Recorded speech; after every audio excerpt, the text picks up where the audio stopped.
latín convivere, que denota vivir en compañía de otro, otros u otras. Entonces, cuando decimos que convivimos, en realidad estamos hablando de un evento que no necesita mucho más que dos o más seres vivos habitando un espacio juntos. Y bueno, la fortuna nos sonríe hoy porque alrededor de un tema convivimos más que uno o dos. Su decisión en este momento de vida favorece una introspección hacia el estudio de la docencia universitaria, una estructura que se propicia mientras se está en conjunto dentro de un espacio educativo. Ahí es donde estudiantes y profesores conviven. Pero más que estudiantes o docentes universitarios, resultará valioso concebirnos primero como seres humanos, lejos de nuestras funciones o responsabilidades adoptadas, amparados en la vocación humanista que estila la Universidad de Costa Rica. Bajo esta visión nos caracterizamos personas en desarrollo constante, en donde el cambio es la norma, inmersos en situaciones existenciales vinculadas con el género, el sexo, la ideología, la situación económica, psicológica y la lista continúa. Convivimos en pluralidad, sí. No obstante, el aprendizaje humano toma lugar de forma natural, de manera individualizada. Antes de aprender haciendo, la famosa máxima que tenemos en la docencia, nuestra vinculación con el mundo exterior nos ha permitido desde muy temprano en nuestras vidas aprender viviendo. Muchas veces sucede sin siquiera percatarnos. De igual forma pasa que, sumidos en la curiosidad ante un fenómeno de interés, el aprendizaje toma lugar dentro de cada uno. Un evento que muchos describen como misterioso. Yo aprendo, y eso que aprendo como individuo no es un objeto común, transferible en esencia y forma en el caso de otra persona. Cada aprendizaje es distinto. Sabemos esto de memoria de una manera a veces discursiva. Es por eso que debemos tener claridad y reconocer lo problemático que resulta pensar el aprendizaje como algo de naturaleza cuantificable. Sin embargo, hemos aquí hablando de evaluación, como si se diera en igualdad de condiciones para pocos o muchos sujetos que conviven en un momento histórico. Esto lo menciono porque el aprendizaje es primordialmente contextual, algo que sucede en cada uno mientras está inmerso en la experiencia del mundo exterior, claro, viviendo activamente. Posteriormente sucede el hecho social, y ahí, cuando convivimos, negociamos significados de forma activa, presentando eso que nosotros experimentamos frente a la experiencia de los otros y las otras, siempre a partir y exclusivamente de esos momentos individuales, y en este devenir se desarrollan nuestras vidas aprendiendo. La enseñanza, por el otro lado, no es lo mismo que el aprendizaje. Cuando enseño o educo, intenciono cambiar a otra persona, a quien considero algunas veces en igualdad, otras veces no. Puede suceder también que intenciono cambiar a otra persona, como les digo, a quien no considero en igualdad, y ahí entramos en una dimensión un poco tenebrosa. Esto lo logro al persuadirle en adoptar mi perspectiva del mundo en lugar de la suya, puesto que la forma como yo veo el mundo es mejor que la del otro o la otra. De igual forma, la enseñanza toma lugar cuando dotamos de cosidades a otro ser humano que conocemos como estudiante, quien se desenvuelve dentro de los límites de una estructura que he fabricado dentro de un espacio conocido como el aula universitaria. Y en la Facultad de Bellas Artes, esta aula universitaria toma diferentes características y propiedades. Al educar, intervenimos el trayecto de otra persona para dirigirle a un punto acordado o prometido. En fin, un gran reto frente a nosotros. Me alegra ver que artistas, docentes, seres humanos al fin y al cabo, que cargamos una gran responsabilidad en nuestros hombros, nos permitimos el espacio del día de hoy. Disfruten, escuchen silencio y palabra. Bienvenidos a todos y todas. Y les dejo con las palabras de la máster María Clara Cuyel, nuestra señora decana.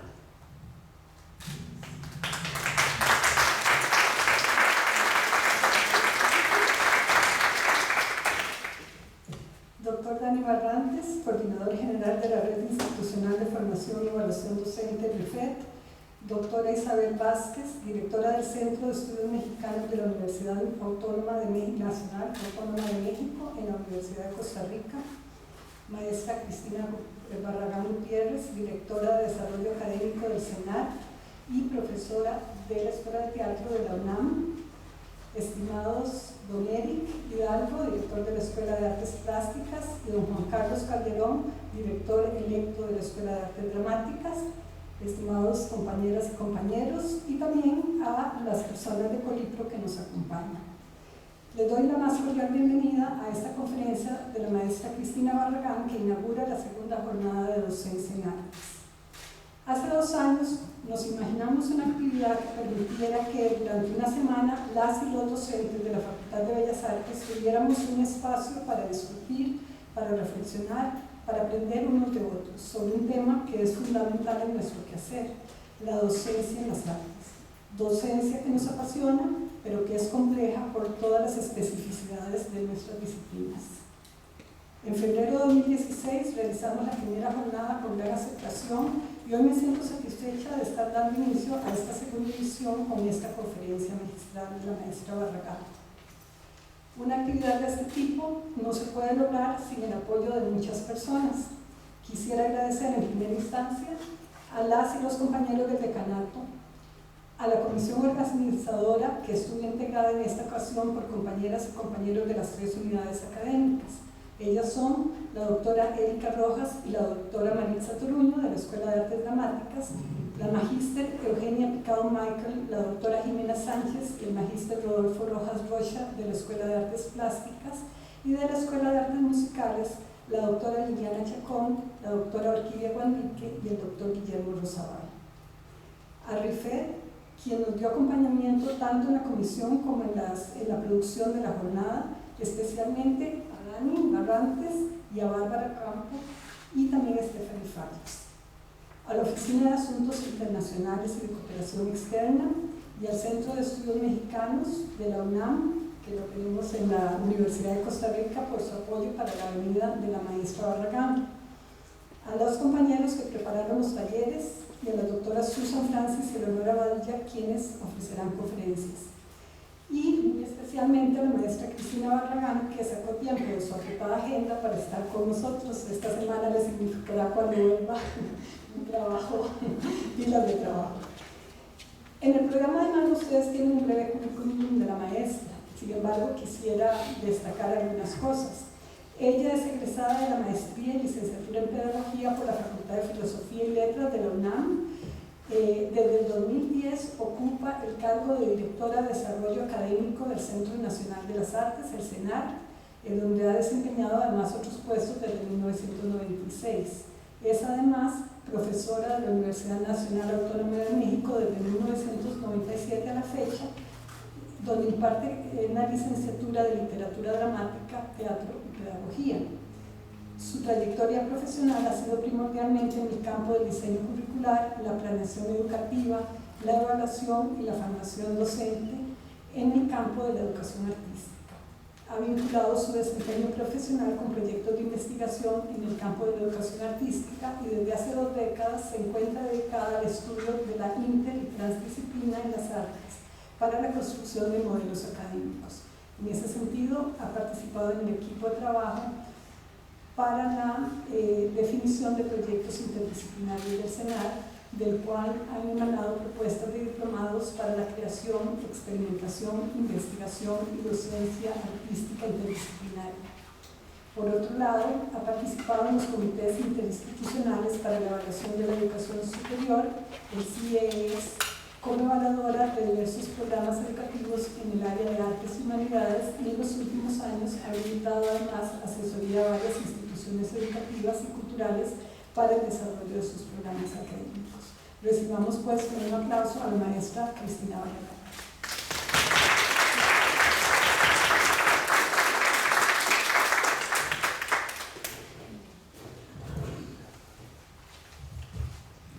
Si no uso el micrófono, ¿me oyen? Sí, sí. Bueno, probamos, y si no, porque tengo que moverme hacia allá.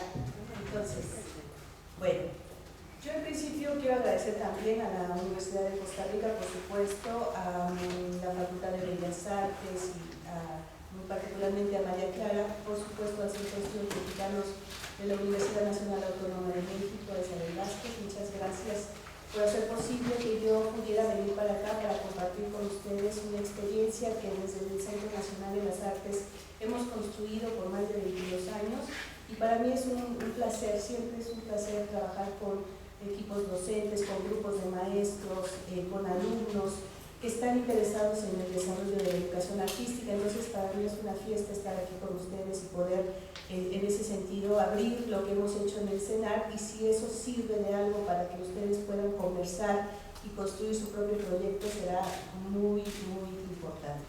Entonces, bueno, voy a empezar en la mesa de aquel lado, pero les quiero pedir, yo voy a hacer una serie de planteamientos. Si en algún momento alguien tiene unas ganas tremendas de comentar algo, no se preocupe en interrumpir. Para mí me gustaría que esto se convirtiera más que en una conferencia, en una conversación profunda, intensa, a partir de sus propios intereses.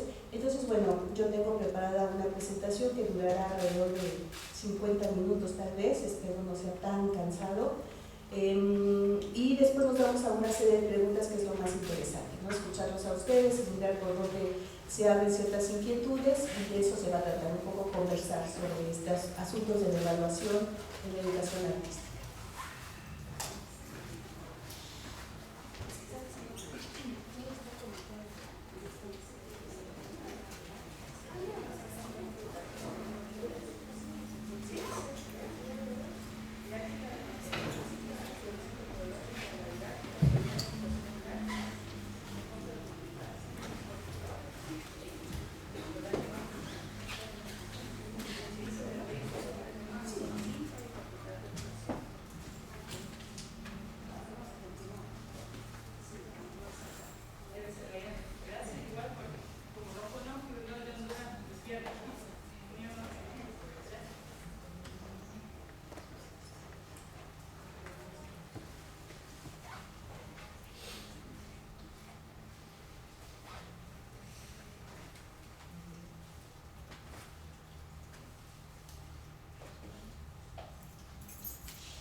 Perdón, las cuestiones técnicas están complicadas. Bueno, la presentación va a versar sobre el proyecto de evaluación que hemos armado en el Centro Nacional de las Artes, pero para ello lo que yo les propongo es entrar a 3 puntos básicos previamente para entender de qué manera se construyó esto. Y entonces, la idea es que veamos un poco el contexto del Centro Nacional de las Artes, el proyecto interdisciplinario que lo constituye y a partir del cual nosotros hemos trabajado estas propuestas, las implicaciones educativas que tiene el proyecto interdisciplinario, sus principios y la mirada que eso construye hacia la educación artística, y al final la evaluación, la propuesta de evaluación que hemos construido. Entonces vamos a ir como por partes para poder ir trabajando cada punto. Bueno, el CENAR se inauguró en 1994 y tiene tres ejes fundamentales. No sé si alguno de ustedes conozca el contexto del CENAR, pero a diferencia del Instituto Nacional de Bellas Artes, que es quien se dedica en México a aglutinar la enseñanza, la investigación y todas las prácticas educativas oficiales, formales y no formales, el CENAR se crea en este año con la idea de hacer una visión mucho más contemporánea del arte, ¿no? Es decir, poder abrir a otras líneas de investigación, de trabajo, que pudiera con ello ampliar y contribuir a lo que ya de por sí se enseña en las facultades, ¿no? En una facultad donde se enseña a profesionales que van a ser bailarines, artistas visuales, músicos, etc. Lo que hace el CENAR es construir un espacio en donde pudieran abrirse tres ejes fundamentales. Uno que tiene que ver con la educación interdisciplinaria, incluso es educación interdisciplinaria. El segundo eje tiene que ver con la vinculación arte, ciencia, tecnología, ¿no? Hay un centro multimedia, ahora les voy a mostrar. Y el tercero tiene que ver con visiones de pensamiento crítico contemporáneo del arte. Entonces, complementa todo el trabajo que se hace en el Instituto Nacional de Bellas Artes, formando desde disciplinas y desde el campo mucho más tradicional del arte. El CENAR, a diferencia del INBA, lo que está haciendo es abrir otros campos de reflexión que puedan nutrir este espacio. Entonces, es que esto,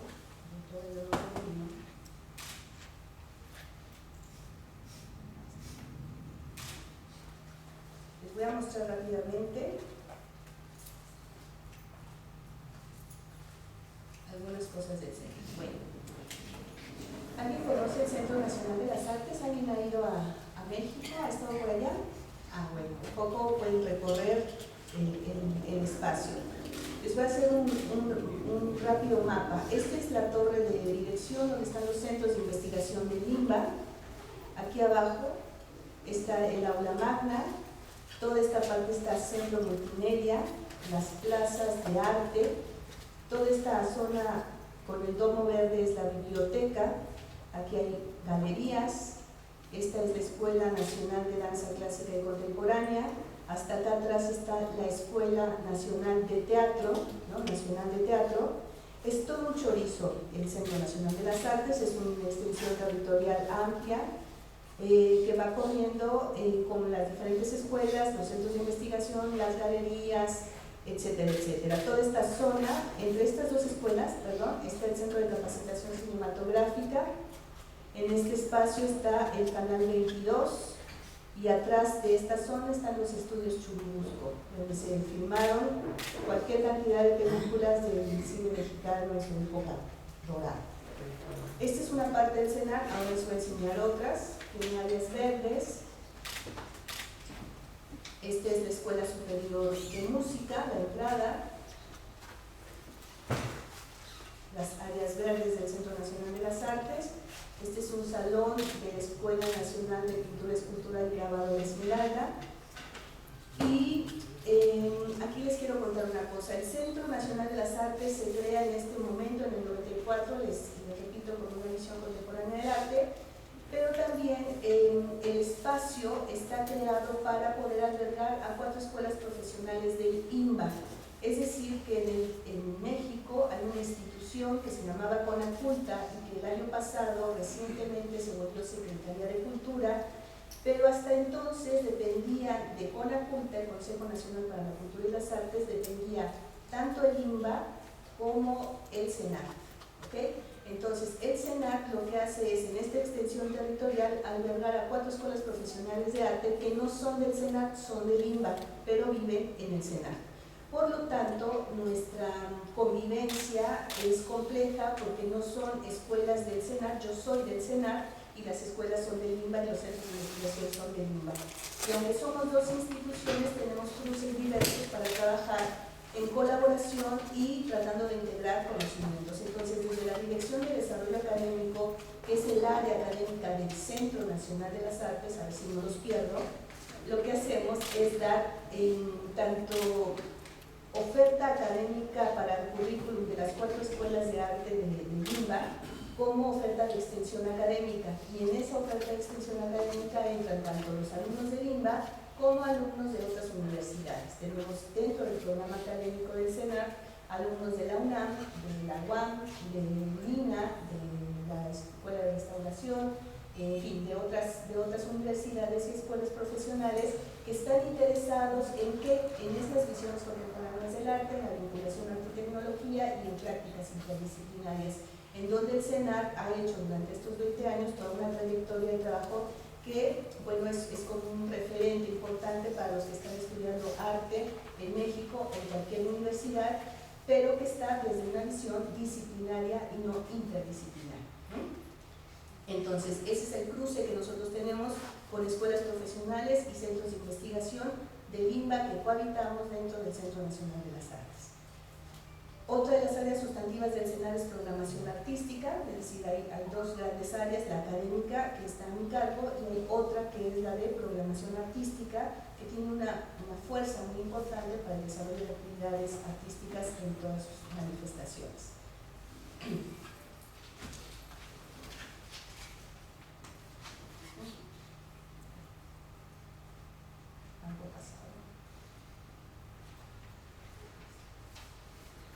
Este es el centro multimedia, tenemos talleres de investigación en robótica, realidad virtual, en una serie de cuestiones que están vinculando el arte en todas sus manifestaciones con el uso de tecnologías, no solamente como un medio, sino como un espacio de investigación. Entonces, el centro multimedia, como el Centro de Cultura Digital, que es otra instancia de la ahora Secretaría de Cultura, se vuelven referentes de trabajo para que los alumnos de disciplinas, ¿no?, que se están formando en campos disciplinares se puedan mover a otros espacios de investigación, de experimentación, para expandir sus procesos de producción artística. Entonces, el Centro Multimedia, pueden buscarlo, todos los links están dentro de la página del CENAR para mirar qué es lo que se hace en esa área. Tenemos una dirección de educación a distancia también, que con ella, en vinculación con nosotros, trabajamos una oferta en línea a la cual ustedes pueden tener acceso. Son cursos gratuitos que tienen que ver con el arte, la cultura, la tecnología, la interdisciplina.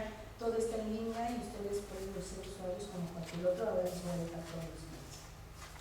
La Biblioteca de las Artes. Estoy haciendo recorridos muy rápidos, les voy a dejar el documento, ahora se los paso, pero para que ustedes miren la extensión del CENAR. La Biblioteca de las Artes es un acervo muy importante. Los centros de investigación han dejado ahí, depositado ahí sus acervos históricos de hace incluso siglos, pues, ¿no? Tienen documentos muy importantes, digitalizados, incluso varios de ellos, de los cuales también quien esté interesado puede acceder y poder mirar ciertos acervos. Tiene toda una área escénica, voy a recorrerlo rápidamente para no llevarnos mucho tiempo.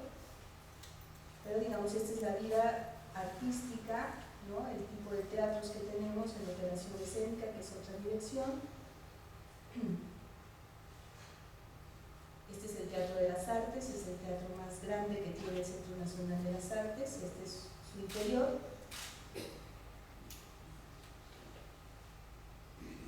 Esta es la Escuela Nacional de Arte Teatral. Tiene un foro que se llama Tiene un foro y un teatro reservado Novo y el López Mancera.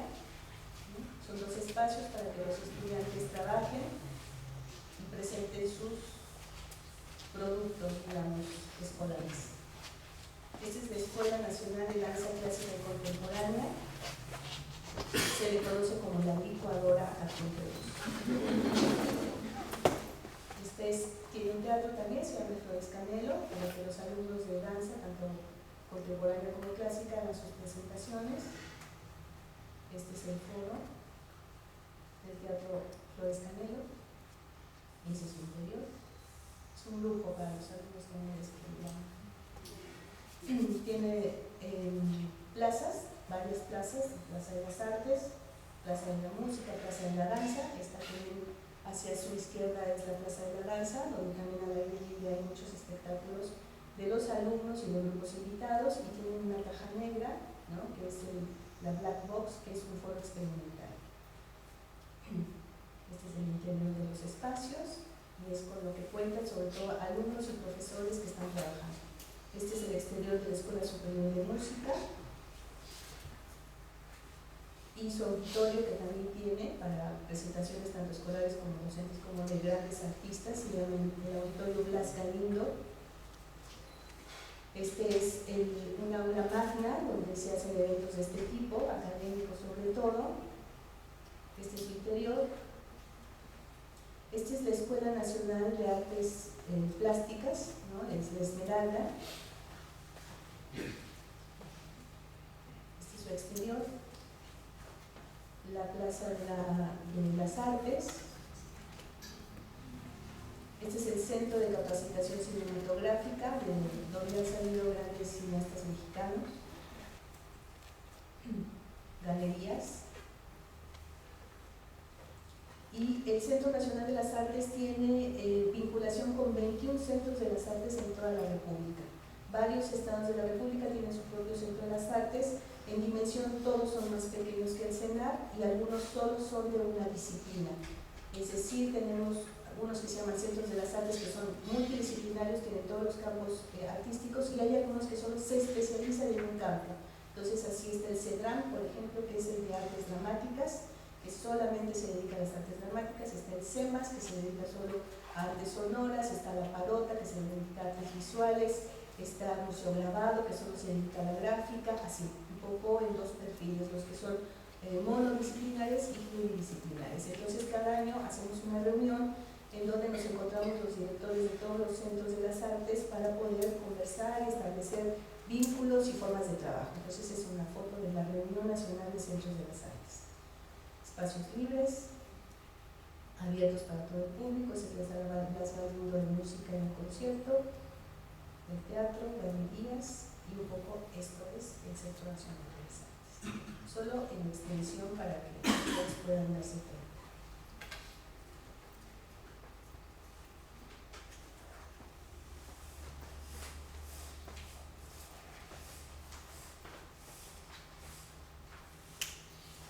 Bueno, entonces, ¿qué es lo que pasa en el 94 cuando nosotros llegamos, se funda y empieza a trabajar esto? Había una consigna de armar un proyecto interdisciplinario, pero estaba solo como enunciado en diferentes documentos en donde se decía que el SENA tenía que hacer interdisciplina, y eso no necesariamente estaba desarrollado en ningún lugar, ni cómo teníamos que hacer interdisciplina, ni nada que se le parezca.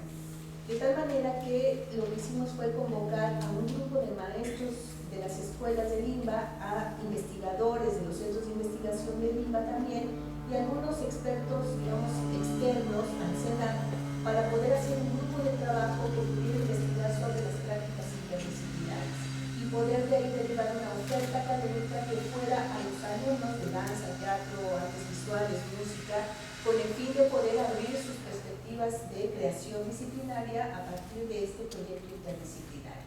Entonces, así se crea este programa, ¿no? Programa curricular interdisciplinario, en donde los alumnos de todas las escuelas pueden optar por la oferta que hace el desarrollo académico con estas visiones interdisciplinarias. Es una historia larga, hemos trabajado con este grupo desde hace más de 22 años, ha ido evolucionando el grupo de trabajo de docentes e investigadores, pero lo interesante de esto es que se ha vuelto un grupo muy vivo. Todo el tiempo estamos investigando qué es interdisciplina y cómo hacemos transdisciplina. No es un asunto de punto de llegada, sino es un recorrido siempre. Es decir, siempre hay preguntas que hacernos para poder configurar prácticas interdisciplinarias dentro del aula.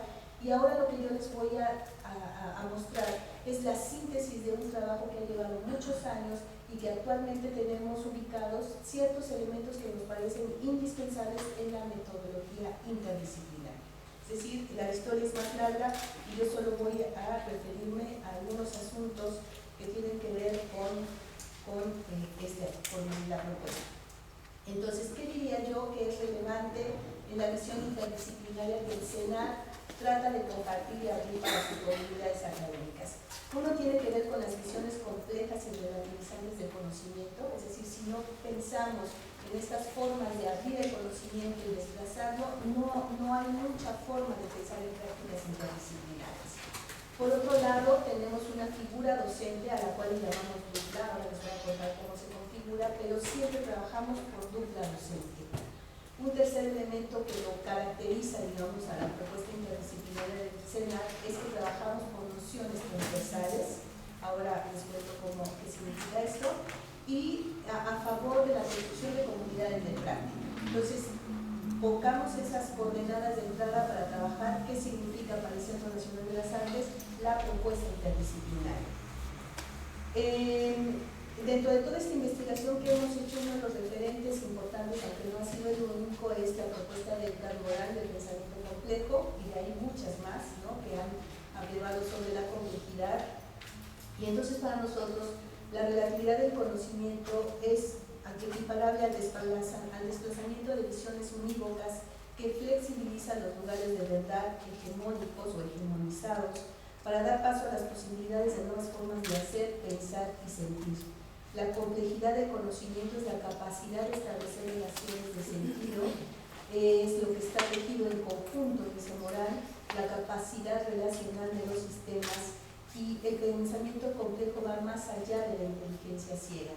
Si revisamos los planteamientos de la complejidad en términos generales, no voy a profundizar mucho en ello, si quieren después en las preguntas podemos entrar a discutirlo, pero lo que nos interesa es mirar, hacer un análisis de cómo hemos aprendido durante todos estos años que llevamos en la escuela, ¿no? Las personas que se forman hasta grados universitarios, tenemos un gran peso de trabajo por disciplinas, ¿no? El pensamiento está fragmentado, los contenidos están fragmentados, y uno lo que hace es ir trabajando sobre los contenidos que te muestra la escuela y que están sistematizados de alguna manera, de manera disciplinar y en compartimento. Entonces, la gran crítica, digamos, el gran señalamiento de la complejidad tiene que ver con no fragmentar, no entrar en discusiones de conocimiento, sino cómo promover procesos educativos que puedan ir interrelacionados a favor de las relaciones que el sujeto del conocimiento pueda hacer con los diferentes contenidos que le vienen. Entonces, uno de los principales principios de la complejidad es poder relacionar los contenidos, ¿no?, vincularlos, hacer lazos entre uno y otro, y no estar a favor de la fragmentación. Entonces, eso implica que nosotros nos vamos a tener que mover de lugar, porque finalmente los saberes están estandarizados en los currículos. Y una de las primeras preguntas tendría que ver con eso, ¿no? ¿En qué medida nosotros podemos tener al currículum y los contenidos del currículum como un punto de partida, pero que se tiene que flexibilizar en la medida que lo analizamos, lo ponemos a favor, ¿no?, de la construcción del conocimiento de los alumnos, y que ellos hacen a su vez sus propias interpretaciones y representaciones de ese contenido. De alguna manera, esto puede ser discrepante con tiempos institucionales, con formas de aprendizaje, por supuesto, con formas de evaluar el contenido, ¿no?, y los aprendizajes. Entonces, para nosotros, establecer visiones complejas del conocimiento es una de las cuestiones principales de este modelo.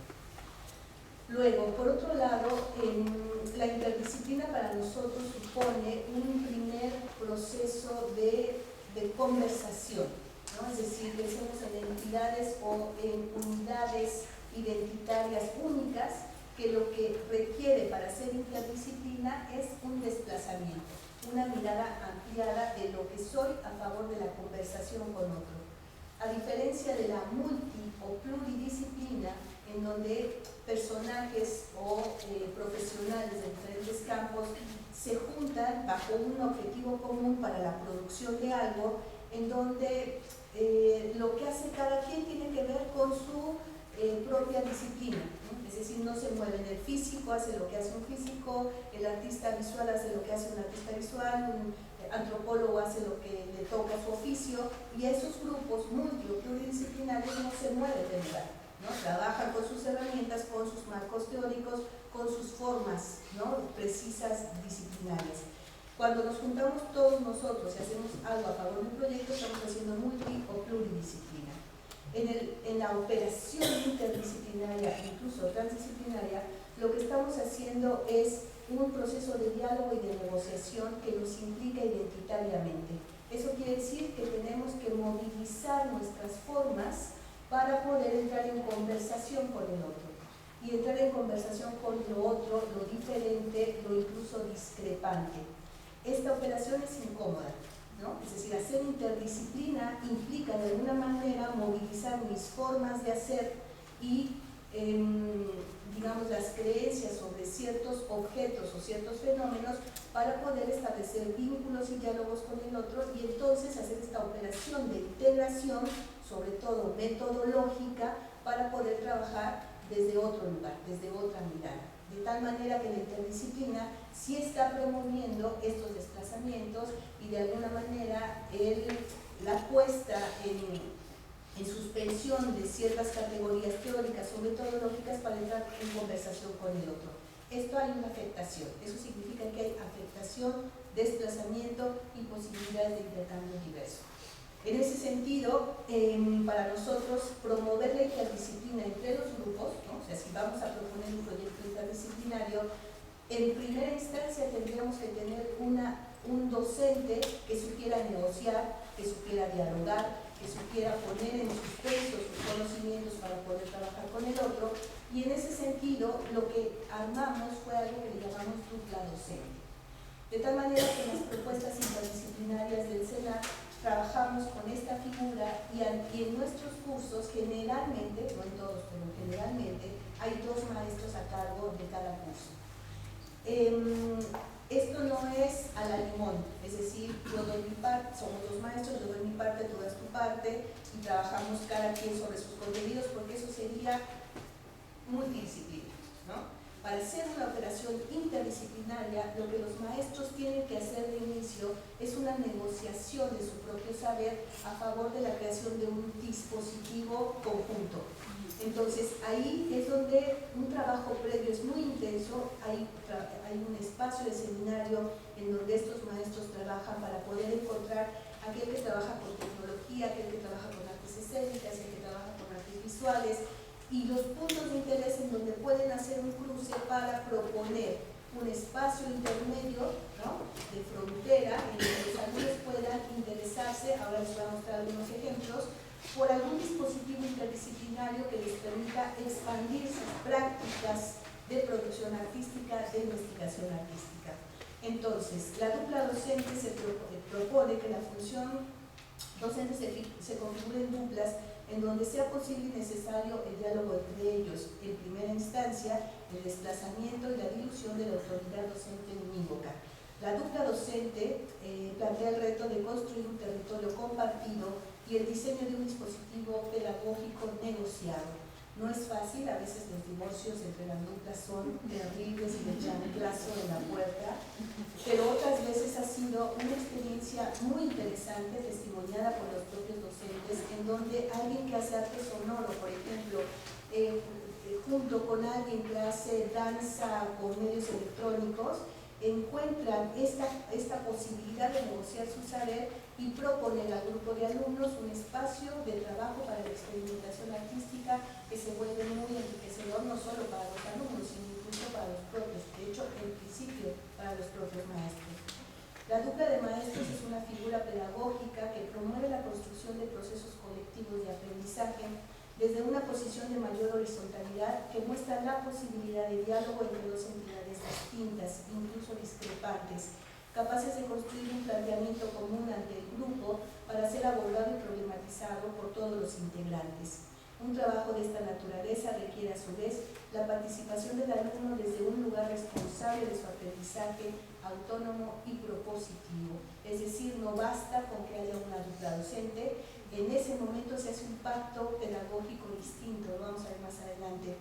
En el momento en que el maestro negocia y propone una forma distinta de trabajo a los alumnos automáticamente tendrían que vincularse con ese proceso desde otro lugar, no desde espero que el maestro me diga, espero que el maestro me resuelva, espero que el maestro me indique, sino yo como alumno me hago cargo de lo que quiero aprender, cómo lo puedo aprender y de pedir la ayuda necesaria para lograrlo. Entonces, hasta ahí dejo este asunto de la dupla docente, si quieren en algún momento lo trabajamos un poco más. Por otro lado, retomamos un concepto de Etienne Wegner, se llama La comunidad de práctica, es un libro, él ha escrito más, otras cosas, pero la comunidad de práctica es una noción muy potente para nosotros porque en el fondo lo que necesitamos es promover trabajo colaborativo en los grupos, ¿no? Todo proyecto interdisciplinario para nosotros parte de un proceso de colaboración entre los participantes, que no es lo mismo que cooperación y coordinación. Colaborar tiene que ver con fincar confianza para la construcción de objetivos comunes, de qué manera yo sirvo al otro y el otro sirve también a mis fines para poder construir algo en común. Entonces, la premisa principal de las comunidades de práctica se basa en una trayectoria social del aprendizaje. La gente aprende en sociedad, digamos, eso es lo que se llama en grupalidad, y plantea la conformación de grupos de personas vinculadas a partir de un compromiso mutuo, una empresa conjunta y un repertorio compartido de maneras de hacer las cosas. No sé si ustedes han leído a Desertó, por ejemplo, con estos modos de hacer. Es un trabajo muy interesante en donde pareciera que si uno se pregunta dónde aprende y cómo aprende alguien, tiene que ver mucho con el que está al lado, con visualizar cómo lo hace el otro, con compartir experiencias y formas de resolución del reto educativo, digamos, más que de la explicación muy versada de un maestro, que es importante, o más que una gran teoría de trabajo, mucho de cómo se aprende, de la forma en la que esto se configura y se hace idea, se hace cuerpo, se encarna en el sujeto, tiene que ver con las prácticas uno a uno y en colaboración con el otro. Entonces, en una comunidad de práctica, cada uno actúa como si fuera un recurso para los demás, intercambiando información, tratando de comprender las situaciones, compartiendo nuevos trucos e ideas, haciéndose compañía y haciendo más llevadera la jornada, así lo menciona Etienne Wagner, pero yo agrego, o el proyecto que nos convoca, no solamente son jornadas laborales. Ahí está la referencia, se les puedo pasar, incluso hay un video en YouTube en donde él explica directamente qué es la comunidad de práctica. En este sentido, el proyecto interdisciplinario todo el tiempo está promoviendo y haciendo consciente a los docentes de que lo que les toca frente al grupo es armar comunidad de práctica, cosa que no es nada sencillo. Se tiene que estar muy atento en la capacidad de diálogo y escucha, y uno puede decir, claro que sí, escucho y converso con el otro y platicamos, pero es tan frágil la conversación, ¿no? Hasta cuando uno platica con amigos, puede uno ya ver su mirada medio perdida y ya te diste 3 vueltas pensando en 5 cosas más, y no necesariamente el diálogo y la escucha es una operación que se puede establecer de manera directa y por voluntad, ¿no? Hay todo un tipo de negociación constante de pongo atención, no pongo atención, me disperso, regreso, me interesa, no me interesa. Ejemplo de eso es que muchos de ustedes ya no han entendido muchas de las cosas que yo he dicho. Nuestras formas de atender son por 3 minutos y nos desconectamos, 3 minutos a más nos desconectamos. Si eso fuera una estadística, imagínense lo que sus alumnos escuchan de ustedes. Para que hagamos un poco cuentas de esto. Entonces, la propuesta inter y transdisciplinaria promueve la generación de espacios de incertidumbre, desorden, turbulencias que permitan poner en duda y tensión los saberes establecidos, desarrollar la crítica, la reflexión y la elaboración de nuevas formas de pensamiento y de producción artística. ¿Por qué es importante pensar en estar como muy alertas de que no es miel sobre hojuelas? Hacer procesos interdisciplinarios justo se trata de encontrar los puntos en donde no nos encontramos para llegar a acuerdos. Y cuando yo acuerdo con alguien, finalmente estoy perdiendo mis formas autoritarias y redondas de ser, ¿no? Entonces negocio y cedo.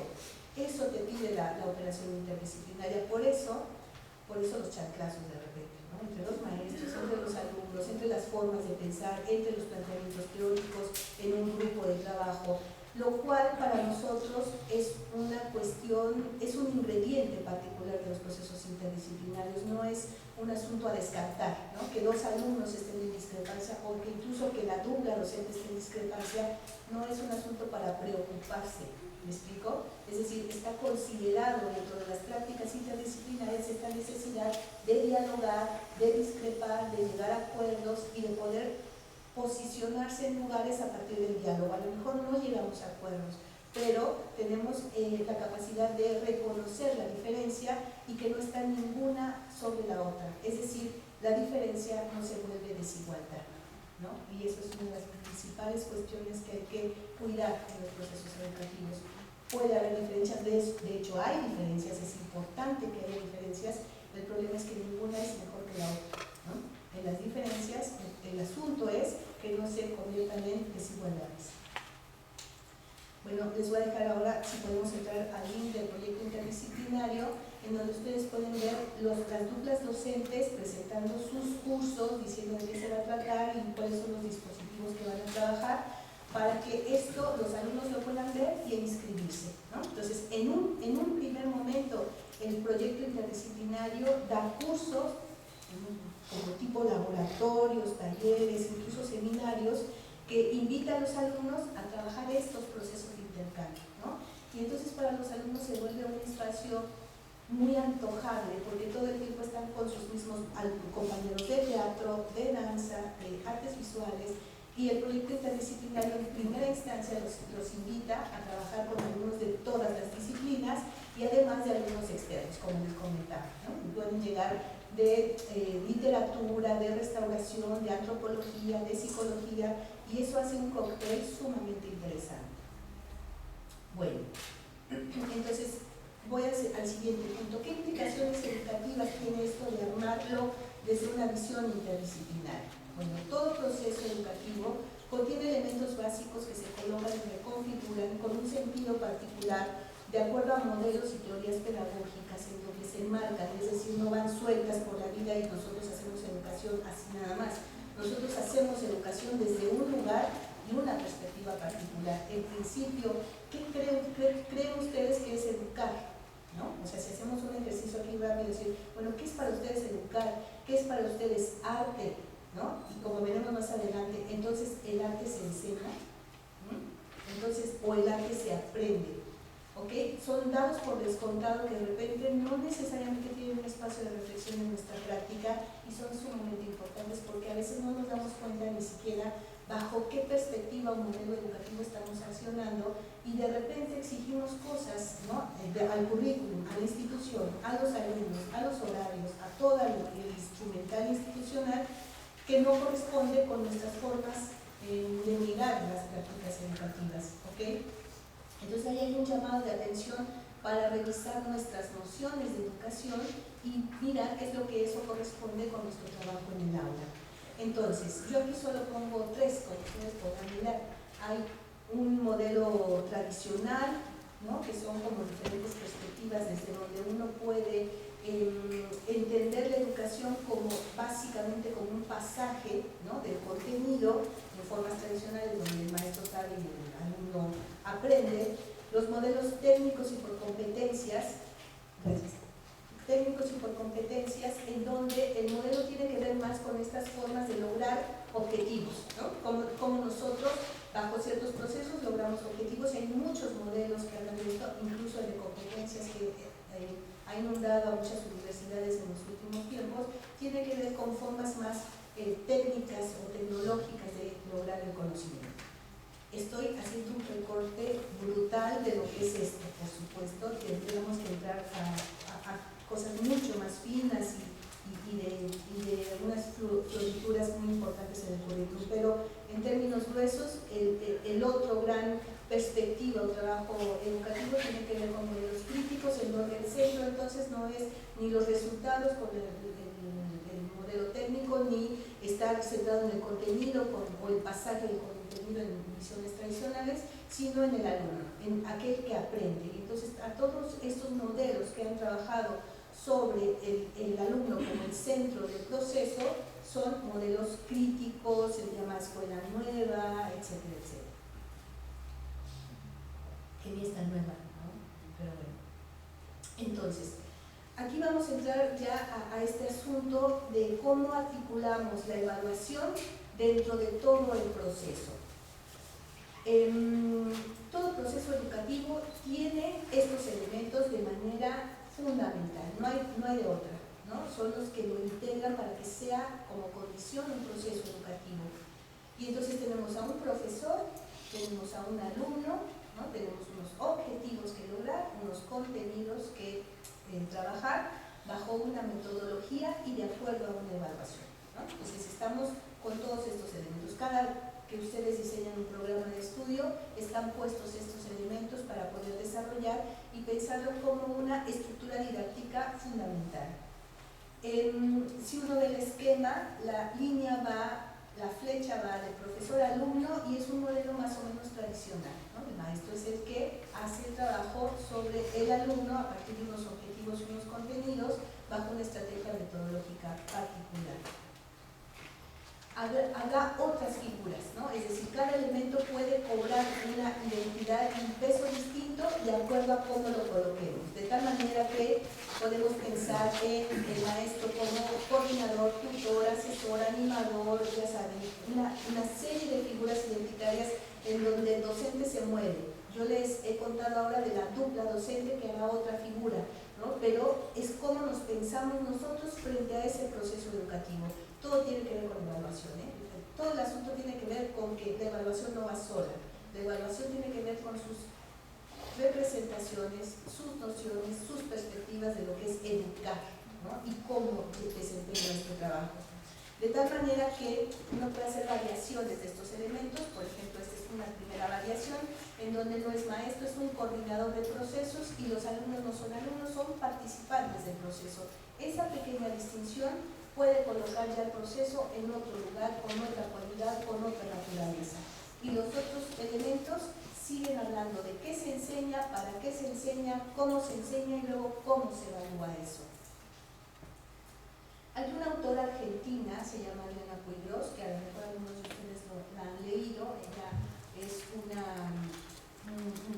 pedagoga que fue de Argentina a México en la época de la dictadura, y en la Facultad de Filosofía y Letras hizo todo un proyecto de alternativas pedagógicas para América Latina. Es una mujer que ha hecho un trabajo interesante en términos pedagógicos en espacios de comunidad, en espacios públicos, en repensar pues, esta estructura didáctica. Y ella habla, con relación a este asunto, habla de la estructura didáctica como un sujeto pedagógico, ¿no? Entonces dice, establecer un sujeto pedagógico que no es un sujeto, es una configuración de elementos.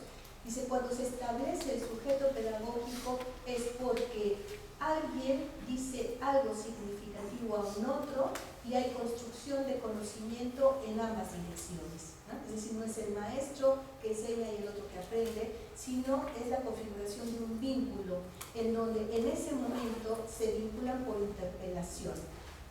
¿Qué es para ella interpelar? En el momento en que alguien representa, me dice, ¿no?, algo significativo para mí. No significativo no quiere decir que esté de acuerdo con eso. Significa que me dice algo, incluso para estar en contra. Uno puede pasar 50 veces por un cartel, ¿no?, que es un discurso finalmente, pasa uno por un cartel y no le dice nada, ¿no? En el momento en que te percatas de algo, te está interpelando, y te percatas de algo porque te interpela, porque te es significativo en algún sentido, incluso para estar en contra de eso. No sé si me explico. Si no hay interpelación, diría, en el aula, no hay manera de que el alumno aprenda, ¿no? Entonces, lo que el docente, dice Adriana Puigros, tendría que hacer es procesos de intentos de interpelación al otro. ¿En qué medida lo que yo digo puede ser significativo para ti? Significativo no porque esté de acuerdo, insisto, sino porque me dice algo y me promueve a pensar en cosas, ¿no? Entonces, para ella, esta figura del establecimiento de sujeto pedagógico implicaría eso: el docente que enseñando aprende, el alumno que aprendiendo enseña, en un proceso en donde la interpelación hace la magia para la configuración del conocimiento en ambas direcciones. Esta es otra figura. Por lo tanto, ahí la evaluación cobra otro sentido, igual que la metodología, igual que los objetivos, tiene otro peso, y todos estos elementos se van moviendo y tienen sentidos distintos de acuerdo a ¿qué? A nuestra noción de educación y nuestras prácticas educativas. Por eso no pueden ir por separado. La evaluación, entonces, es uno de los elementos sustantivos de todo proceso educativo y cobrará sentido de acuerdo al modelo, perspectiva o marco de referencia pedagógico en el cual se incluya.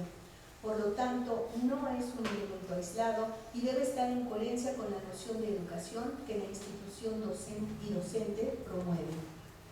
¿Hasta acá vamos bien?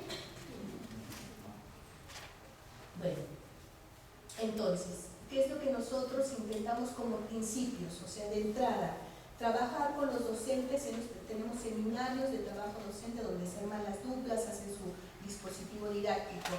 Y lo que promovemos en esos seminarios de formación docente para nuestros programas es reconocer la diferencia en los alumnos. Es decir, de entrada uno tendría que no darlo por descontado a los alumnos, por supuesto que son diferentes, pero eso implica que les interesan cosas diferentes, aprenden a ritmos diferentes, aprenden con cualidades distintas, ¿no? Hay quienes son más analíticos, hay quienes son más experimentales, hay quienes son más corporales, etc. Que es importante propiciar el trabajo colaborativo, hay que promover la autonomía en el aprendizaje, eso también duele a los alumnos a veces, no exigen de repente mucho a los alumnos, pero cuando les pasas la estafeta a veces tampoco les resulta tan cómodo, eso hay que trabajarlo con el grupo. Hay que horizontalizar los procesos, es decir, un poco bajar del podium al docente y decir, bueno, aprendamos y construyamos juntos, y que esa operación no demerita su autoridad docente, justo la fortalece. Relativizar el conocimiento, desarrollar el pensamiento crítico como un ejercicio constante sobre su propia práctica y el aprendizaje por experimentación e investigación individual y colectiva. Es decir, mucho de lo que nosotros proponemos tiene que ver con hacer, con poner en marcha, con armar con ellos, con investigar con ellos y hacer un acompañamiento finalmente pedagógico a estos procesos.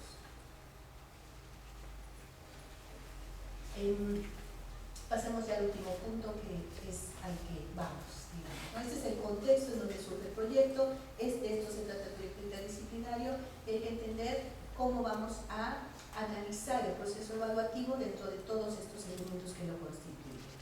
Bueno, para empezar, evaluar no es medir, no es calificar, no es controlar, no es estimar, no es acreditar.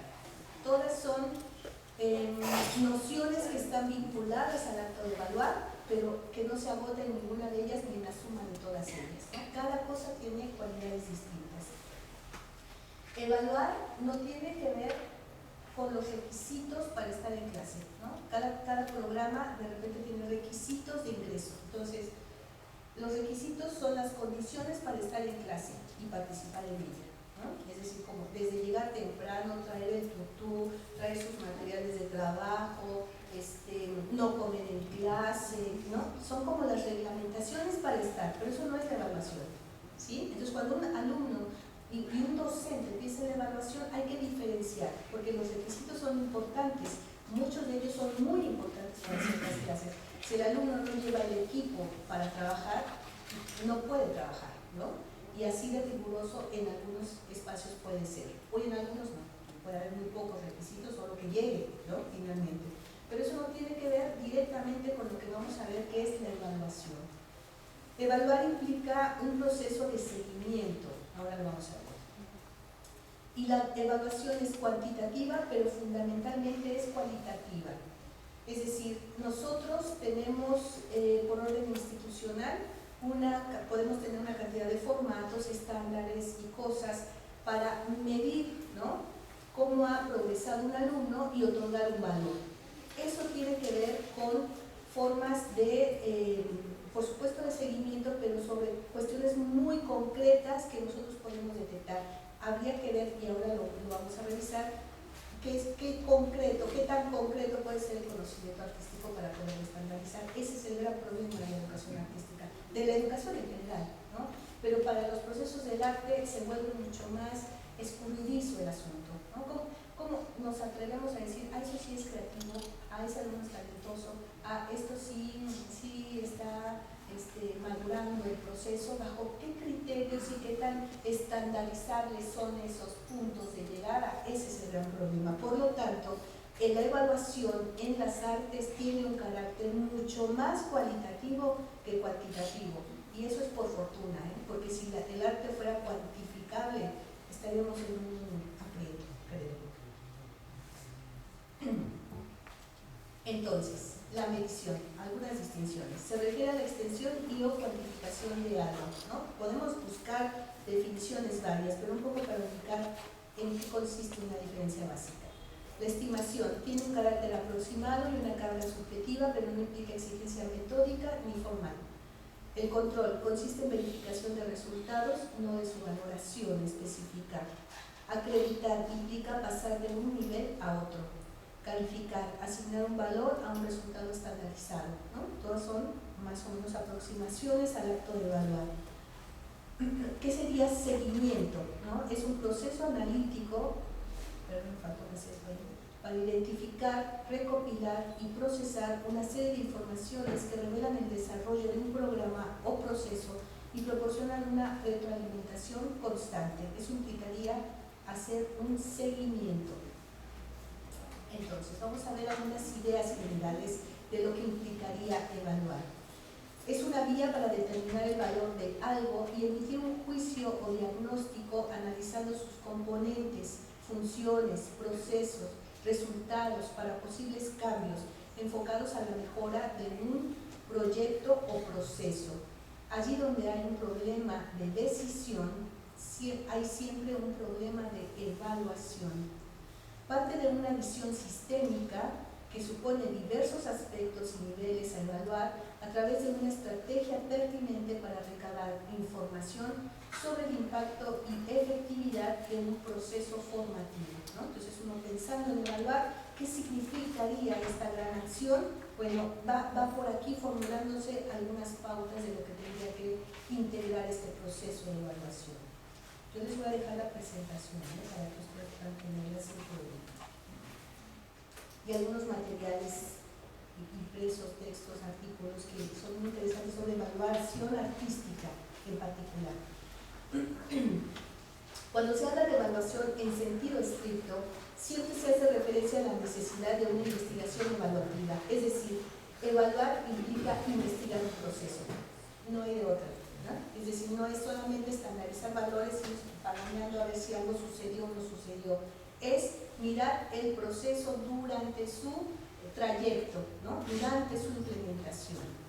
La investigación evaluativa no tiene métodos y técnicas que le son propios, es decir, no hay una sola forma de hacer esta evaluación, esta investigación evaluativa. Son lo que se van identificando en el decurso de la acción y por lo tanto son inductivos y estratégicos y se puede construir en función de los resultados esperados, reconociendo también los no esperados. La evaluación es una forma de investigación inductiva, sistemática, estratégica